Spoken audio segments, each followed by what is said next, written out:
গতকালকে হচ্ছে আমরা যখন আমাদের জায়গা থেকে জানতে পারি যে সাতপন্থীদের স্টুডেন্ট যে গ্রুপগুলো রয়েছে তারা সচেতন ছাত্র সমাজ বা এরকম একটি নাম দিয়ে আসলে আমাদের প্রধান উপদেষ্টার যে বাসভবন অর্থাৎ যমুনা এটি ঘেরাও করার কিংবা এর সামনে অবস্থান কর্মসূচি নেওয়ার একটি পরিকল্পনা করে, তখন আমরা আমাদের জায়গা থেকে তাদের মধ্যকার যে সমস্যাগুলো এই সমস্যাগুলো সমাধানের জন্য দুই গ্রুপের তাবলিগের অর্থাৎ সাতপন্থী গ্রুপ এবং জোবাইরপন্থী যে গ্রুপ এইগুলোর মধ্যে তাদের মধ্যে যে বিভিন্ন রকমের সমস্যা চলছে এগুলোর জন্য একটি যৌক্তিক উপায় সমাধান হয়, এটির জন্য আমরা প্রথমে গতকালকে রাত 12টার দিকে আমাদের জায়গা থেকে বিশ্ব অর্থাৎ আমাদের টঙ্গীর যে পশ্চিম সাইডে যে মসজিদটি রয়েছে ওই মসজিদের ওইখানে যাই যেখানে সাতপন্থীরা এখন অবস্থান করছে।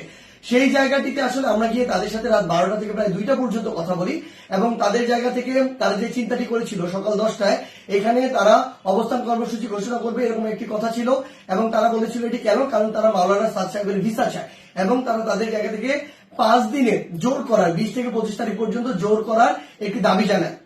আমরা আমাদের জায়গা থেকে সেখান থেকে যে সিদ্ধান্তটি নিয়ে আসি সেটা হচ্ছে একটি সিদ্ধান্ত যে আমরা আমাদের জায়গা থেকে বলি যে প্রধানমন্ত্রী আমাদের যে হচ্ছে প্রধান উপদেষ্টার যে বাসভবন তিনি আসলে এই অভ্যুত্থানের স্পিরিটকে সামনে রেখে গণভবনে না থেকে যমুনায় থাকেন, এটি তুলনামূলক অরক্ষিত হওয়ার কারণে আমাদের যখন ইচ্ছা বসবো আর এটি আমাদের দেশের একটা অস্থিতিশীলতার চিত্র তুলে ধরবে, এটি কখনো হতে পারে না, এটি যৌক্তিক না, আমরা এটিকে সমর্থন করি না। সেই জায়গা থেকে আমরা তাদেরকে এটি অনুরোধ করি যে তারা যেন এখানে অবস্থান কর্মসূচি কিংবা ঘেরাও কর্মসূচি না করে, তারা এই অবস্থান থেকে সরে আসে। তারা তাদের জায়গা থেকে স্পষ্টভাবে দুইটি দাবি জানায়। এক নম্বর যে দাবিটি সেটি হচ্ছে যে তারা মাওলানা সাদ সাহেবের ভিসা নিশ্চিত চায়, দ্বিতীয়ত তারা 20 তারিখ থেকে 25 তারিখ 5 দিনের জোর করতে চায়। আমরা তাদের কাছে বলি যে 5 দিন করে যাবেন কিনা এই কমিটমেন্টটুকু যদি আপনাদের থাকে যে 25 তারিখ আপনাদের যখনই শেষ হয়ে যাবে তখন আপনারা চলে যাবেন, তাহলে আমরা আমাদের জায়গা থেকে এই দুইটি দাবি নিয়ে আরেক কিছু গ্রুপ রয়েছে যারা এখন কাকরাইল মসজিদে অবস্থান করছে জোবাইরপন্থী গ্রুপ এবং সেখানে হেফাজতের নেতৃবৃন্দ রয়েছেন, তাদের সাথে আমরা গিয়ে কথা বলবো। তারা যখন এই কথাটি দেয় যে তারা এই কমিটমেন্টটি করছে 25 তারিখে তারা ছেড়ে দিবে, আমরা সেখান থেকে রাত 2টার দিকে কাকরাইল মসজিদে আসি। সেখানে আমাদের জোবাইরপন্থীদের যারা মাওলানা রয়েছেন, যারা সিনিয়র নেতৃবৃন্দ রয়েছেন তারা ছিলেন, হেফাজতের যারা সিনিয়র নেতৃবৃন্দ মাওলানা মাদুনুল হক সাহেব, মাওলানা মাহফুজুল হক সাহেব তারা ছিলেন, সকলে ছিলেন।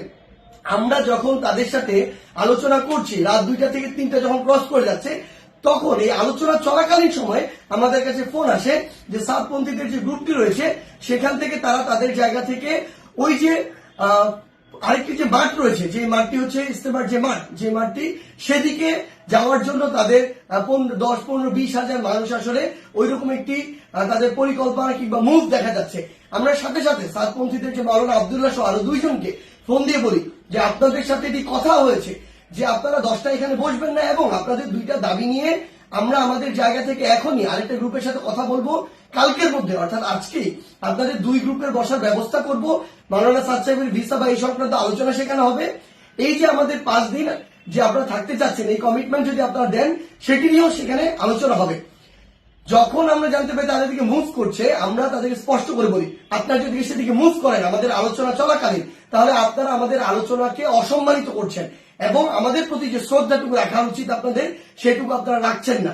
সেটি যদি করেন তাহলে আপনাদের পক্ষে আমাদের অবস্থান থাকবে না, একদম ক্লিয়ার বলে দিই। এবং আমাদের জায়গা থেকে এরকম কোন মেসেজই ছিল না যে আপনারা ওইখানে চলে যান 5 দিনের জন্য অবস্থান নেন। এটা কোনোদিন আমরা একটা প্রতিনিধি দল কখনো বলতে পারি না। এটা পুরো একটি সরকারের বিষয়, মন্ত্রণালয় বা উপদেষ্টাদের বিষয় এবং প্রশাসনের সামগ্রিক একটি ডিসিশন। ইভেন গাজীপুর মেট্রোপলিটন পুলিশের ডিসিশন দেওয়ার কেউ না।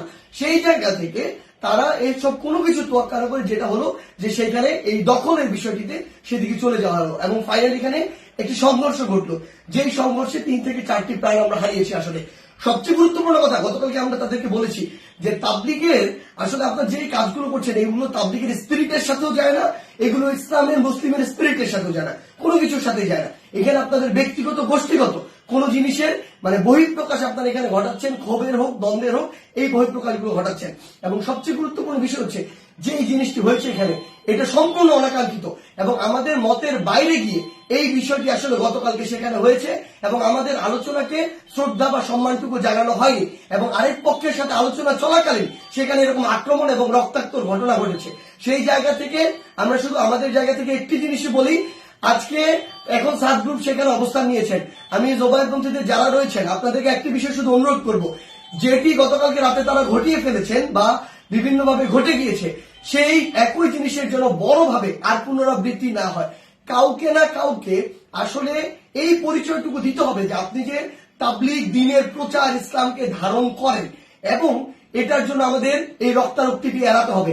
আমরা যেন এই মনে না করি যে এখানে জীবন দিয়ে দিব আর শহীদ হয়ে আমি জান্নাতে চলে যাব। আমরা আমাদের ক্ষুদ্র জ্ঞান থেকে মনে করি এটা শহীদ হয়ে জান্নাতে যাওয়ার কোনো জায়গা হতে পারে না, এটা কোনো উপায় হতে পারে না, বরং এটা তাবলীগের মধ্যে, ইসলামের মধ্যে, মুসলিমের মধ্যে, দেশের মধ্যে একটি বিশৃঙ্খলা সৃষ্টি করা হচ্ছে। আমরা প্রশাসনকে উদাত্ত আহ্বান জানাই আমাদের জায়গা থেকে, গতকালকে যারা এটার সাথে সংশ্লিষ্ট ছিল, জড়িত ছিল, তাদের দৃষ্টান্তমূলক শাস্তি দিতে হবে। তারা যদি ইভেন কোন একটি গ্রুপের সর্বোচ্চ নেতা হয়, তার বিরুদ্ধেও যথাযথ ব্যবস্থা নিতে হবে, আইনের আওতায় নিয়ে আসতে হবে। আদারওয়াইজ এই জিনিসটিকে যেভাবে চিত্রায়িত করা হচ্ছে সেটি কোনোদিন তাবলীগ হোক, মুসলিম হোক, ইসলাম হোক, কোনো কিছুর স্পিরিটের সাথে যায় না এবং এটি হতে পারে না।